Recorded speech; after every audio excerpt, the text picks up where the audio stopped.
Je vais être le porte-parole des familles de France. Des ouvriers qui travaillent dur et qui, 4 jours avant la fin du mois, vont voir le patron parce que bien qu'ils aient travaillé, il n'y a plus rien. Je vais être porte-parole de tous ces jeunes qui ont envie de partir parce qu'ils se disent on ne peut plus réussir en France. Où la jalousie, la détestation de tous par tous, la médiocrité du débat médiatique salit tout. Les égouts, les salissures.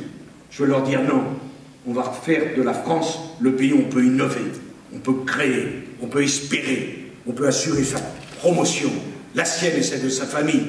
Je veux pouvoir venir ici, au Sable d'Olonne, vous regarder tous et vous dire vous avez travaillé dur, vous avez créé un patrimoine, vous êtes propriétaire de votre appartement et de votre maison, je veux que vous puissiez le transmettre à vos enfants sans payer d'impôts sur les successions, parce que ça...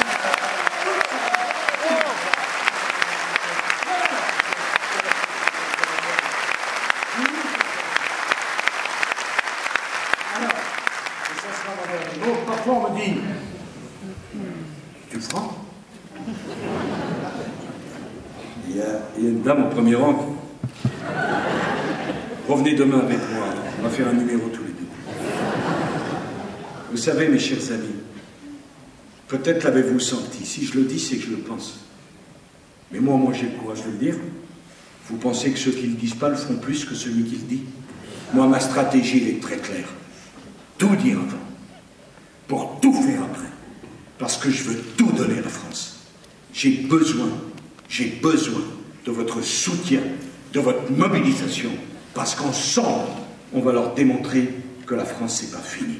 Que la France que vous avez reçue de vos parents et de vos grands-parents, moi je veux que vous puissiez la transmettre, comme vous l'avez reçue, à vos enfants et à vos petits-enfants. Vive la Vendée, vive la République, et vive la France.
Sables d'Olonne, le député maire honoraire des Sables d'Olonne, Louis Guédon, le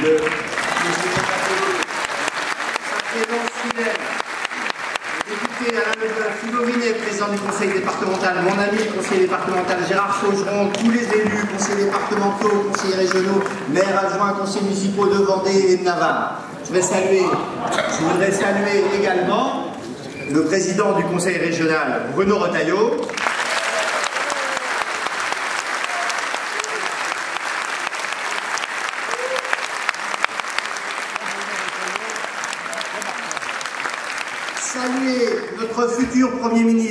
François Barouin.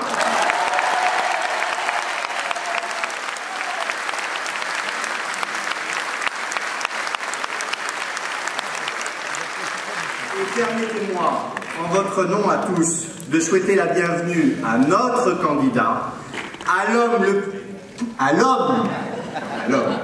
l'homme politique le plus combatif de France, Nicolas Sarkozy.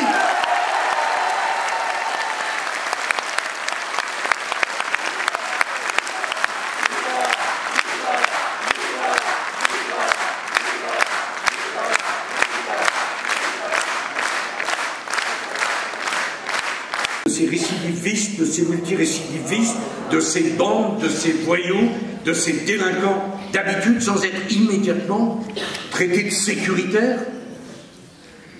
Peut-on réaffirmer que la drogue et sa consommation doivent être interdites pour nos enfants?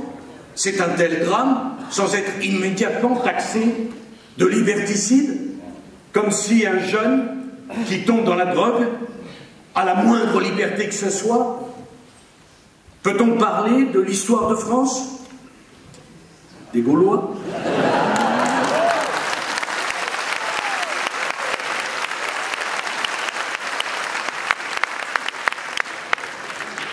Je vois qu'on a les mêmes ancêtres.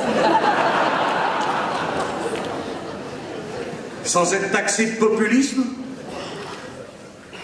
Mais faut-il qu'ils comprennent rien de l'histoire de France? Un enfant qui devient français, à la seconde où il devient français, quelle que soit la couleur de sa peau, quelle que soit l'origine de ses parents, quelle que soit la religion de sa famille, il devient copropriétaire au même titre que chacun d'entre nous du roman national. Et qu'est-ce que c'est qu'une nation sans un roman national? Et dans le roman national, il y a des rois, il y a des Gaulois, il y a une église, il y a même la rencontre de la royauté et de l'église qui ont construit la nation française. Il y a la Vendée, il y a les flots, il y a les républicains.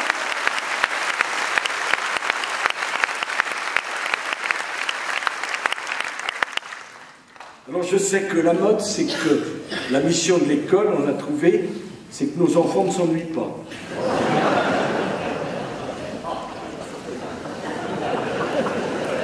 Beau programme.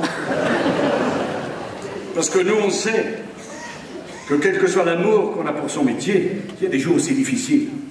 Il y a des jours où on n'a pas envie. Il y a des jours où il faut quand même se lever. Il y a des jours où il faut quand même être debout. Il y a des jours où on doit affronter la trahison, la calomnie, la bêtise. Pardon. Et malgré tout, on y va. Parce que c'est la vie. Parce que le bonheur n'est pas dans la stratégie d'évitement des épreuves. Le bonheur, il est dans les épreuves surmontées. Et il n'y en a pas un seul ici, pas un seul, qui n'a pas connu l'épreuve. L'échec professionnel, la maladie, la déception personnelle, l'inquiétude pour ses proches. Et vous êtes là fiers, parce que vous avez surmonté ces épreuves. Et vous avez construit une famille, un patrimoine, une histoire, vous avez une identité. C'est ça la leçon de la vie. Eh bien moi je ne veux pas d'une école de la République qui tourne le dos au mérite, au classement, aux notes, à l'excellence, à la discipline, dans les convictions qui sont les miennes. Quand le professeur rentre dans la classe, les enfants se lèvent. C'est pas le professeur qui se lève quand les enfants rentrent.